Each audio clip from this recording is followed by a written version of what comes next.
Hi everyone, welcome back to my channel. Do you notice anything different?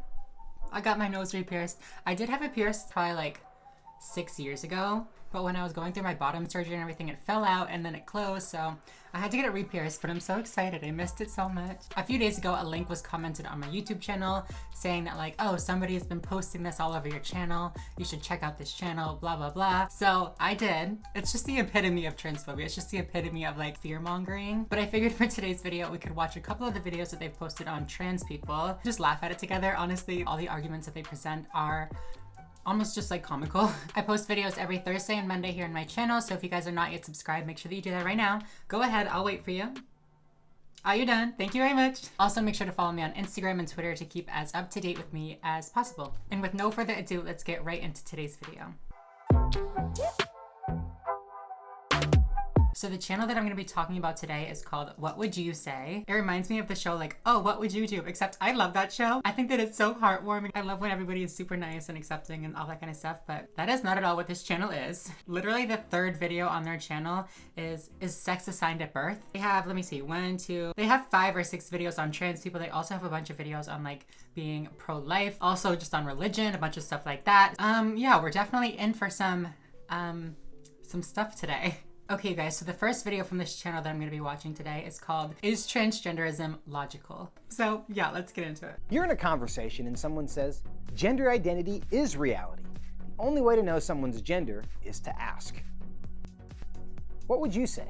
Yeah, it's going to be that kind of video. If you couldn't tell already, it's going to be like that. Today, some people distinguish between biological sex and gender identity. We're told they are unrelated, meaning your body has nothing to do with your gender. Further, we're told that some people are born into the wrong body. While gender dysphoria is a real and challenging situation, the logic used to justify gender identity as the basis of reality is just as challenging, but in a different way. First, feelings don't determine reality anywhere else. They shouldn't determine gender either. This reminds me of, what's his fucking name? Our favorite person, Ben Shapiro. Facts don't care about your feelings. Facts over feelings, blah, blah, blah. We don't allow feelings to determine our age, height, weight, or species.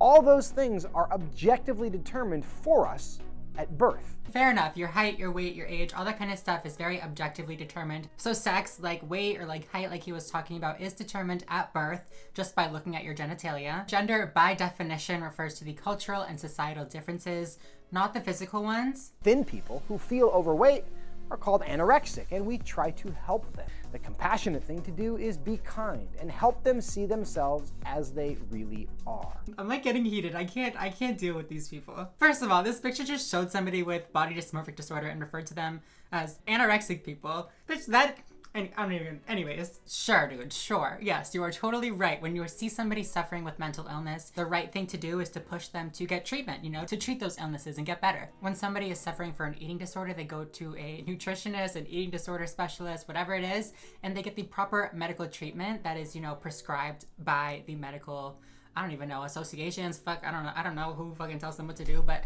it's all very official, okay? The same thing is true for transgender people. He's trying to be like, oh, well, when you see somebody with transgenderism, you know, you just have to help them and, you know, get them to accept their birth sex.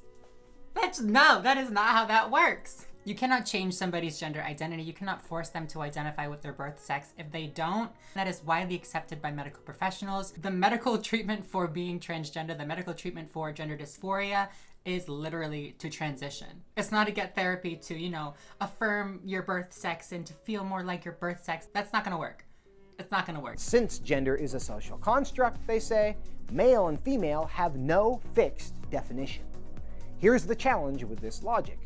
If male and female cannot be objectively defined, it's not possible to be born into the wrong body. Who is saying that male and female don't have fixed definitions? What? What are you talking about? What are you referring to? People like this are always like, oh, they're just trying to, you know, abolish gender and they're trying to get rid of what it means to be a man and a woman. No, we're not. I'm perfectly cool with the fact that I was born male and then I transitioned to be a girl. Like, I'm cool with that. I'm not trying to, you know, tell anybody that I wasn't born male.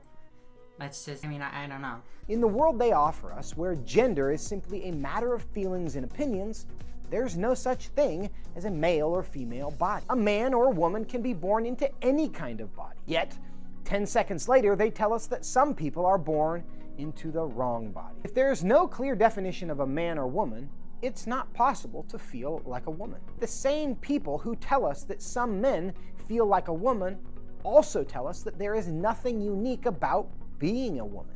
Again, this whole argument that we're saying that there's nothing unique about being a woman, it's just simply not true. I feel like we need to clear up some terminology for this guy because he's just getting seriously confused. The words male and female refer to sex, so it refers to your body, refers to the organs that you have, it refers to the physical, the physical body. While the words man and woman refer to gender, not sex. And as we know, gender and sex are different concepts. That's why it's possible to get pregnant when you're a man, because the ability to get pregnant is related to sex, it's related to the body, it's related to your anatomy, while being a man is related to your gender identity. So it has nothing to do with, the anatomy that you have.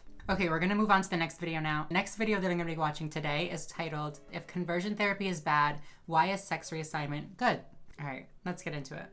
One trick of LGBT activists is changing the meaning of words.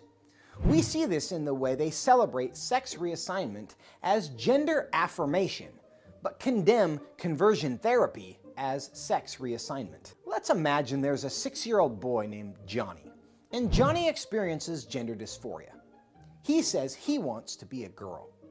Science shows that in at least 80% of the cases, gender dysphoria eventually goes away on its own. Okay, let's stop here for a second. So they're talking about a little boy who says that he wants to be a girl. So let's talk about what would happen in this situation. First, they'd probably go to a gender therapist or maybe their pediatrician or something like that and tell them what's going on. And they will either be diagnosed with gender dysphoria or they will not be diagnosed with gender dysphoria. If I haven't mentioned it in this video, gender dysphoria is the medical condition that often results from being transgender. It's that distress that you feel in your mind because your body and your internal sense of gender do not line up. If they did end up diagnosing this child with gender dysphoria, the extent of their transition for a 6-year-old child would be cutting your hair, using a new name and new pronouns, and maybe like a new wardrobe.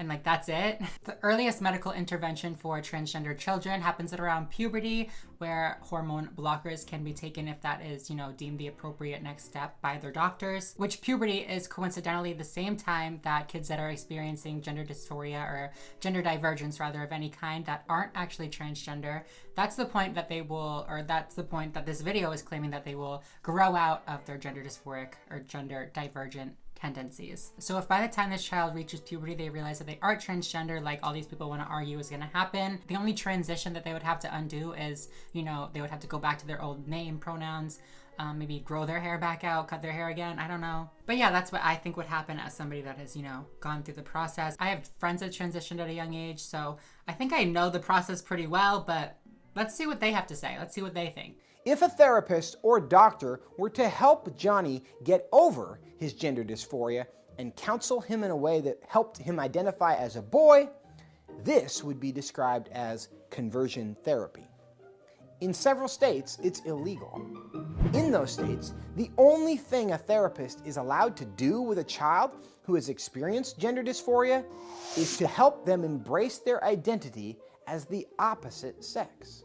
If they don't, they would be professionally punished or even lose their license. Let's just talk about what conversion therapy is for a second, okay? Let's just start there. Conversion therapy is a process that aims to convert or change somebody's sexual orientation or gender identity. If somebody's gender identity is female, you cannot make them identify as a male. You just cannot. By making somebody whose gender identity is female live as a male, you are causing tremendous amounts of emotional distress, and you are also increasing the chances of that child hurting themselves. The only treatment that is successful for gender dysphoria is transition. There's no coaching them out of it. There's no coaching them to be more accepting of their birth sex. That's not real. So yes, I would argue that it would be conversion therapy for you to force somebody to identify as a gender that they are not. But isn't it interesting the words they use to describe these situations? Helping a child identify with the body they were born with is called conversion therapy. Giving a child artificial hormones and plastic surgery is called gender affirmation. Yeah, it's so strange that they would call forcing somebody to live as somebody that they're not conversion therapy. That's so weird. Even stranger that they would call helping somebody live their life the way that they see fit gender affirmation. That's just so strange. I just don't understand. That was me being sarcastic if you couldn't tell. And also, like, this image, come on, like, no 6-year-old is having plastic surgery. It's not happening. All right, you guys, that is the end of that video. Thankfully, these videos are pretty short, so we didn't have to suffer through too much. Like I said, this channel has multiple other videos on trans people. It's not just this. So if you guys want me to make another video reacting to some more of them and, you know, just calling them out on their bullshit, definitely let me know. If you guys did like this video, please make sure to give it a big thumbs up down below. Let me know what you think of my nose ring. Unless you don't think it's cute, then I don't want to hear it. Subscribe to my channel if you are not already and you would like to be. And yeah, other than that, I think I'm going to go. Thank you guys again so much for watching, and I will see you in Monday's video. Bye, guys.